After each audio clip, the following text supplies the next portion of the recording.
Začel bom z našim pričakovanjem, to pa je, da bo vlada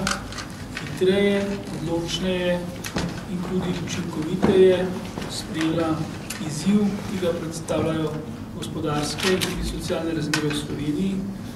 in res izpeljala tiste ukrepe, ki so potrebni za to, da bomo Slovenijo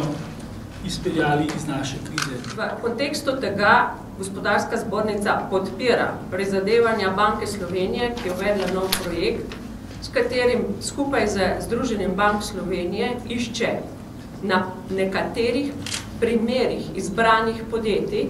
rešitve za ta podjetja, za prestrukturiranje in ustrezno kontrolirano spremljanje poslovnih bank v njihovih prizadevanjih, da ohranijo v bistvu svoje poslovanje in da ga celo okrepijo. Ne gre za iskanje posamičnih rešitev, gre hkrati tudi za iskanje tistih sistemskih rešitev, ki bi morali v bistvu predstavljati pomemben del slovenske gospodarske, slovenske industrijske politike.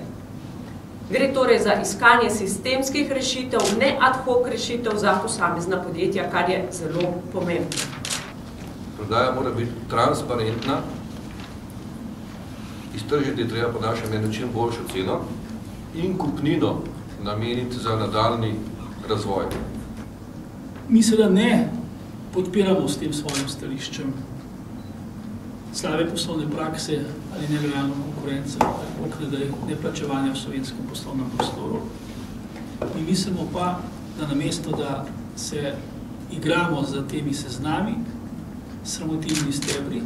da potrebujemo hitro in učinkovito zaščito poslovanja, se pravi tako delovanje pravnega sistema na čelu sodišči, ki bo zagotovilo, da bomo zakone spoštovali in da bodo tudi vsi tisti, ki delajo nekaj, tudi poplačani. Gospodarska zbornica Slovenije meni, da morajo imeti podjetja, podjetniki in obrtniki pravico do enakih pogojev interesnega zborničnega povezovanja in če je bila odločitev o prostovoljnem povezovanju zbornici potrjena na referendumu Obrtno-podjetniške zbornice Slovenije, pomeni ljudsko voljo, ki po našem mnenju v demokratični državi mora biti spoštovana kot zakon.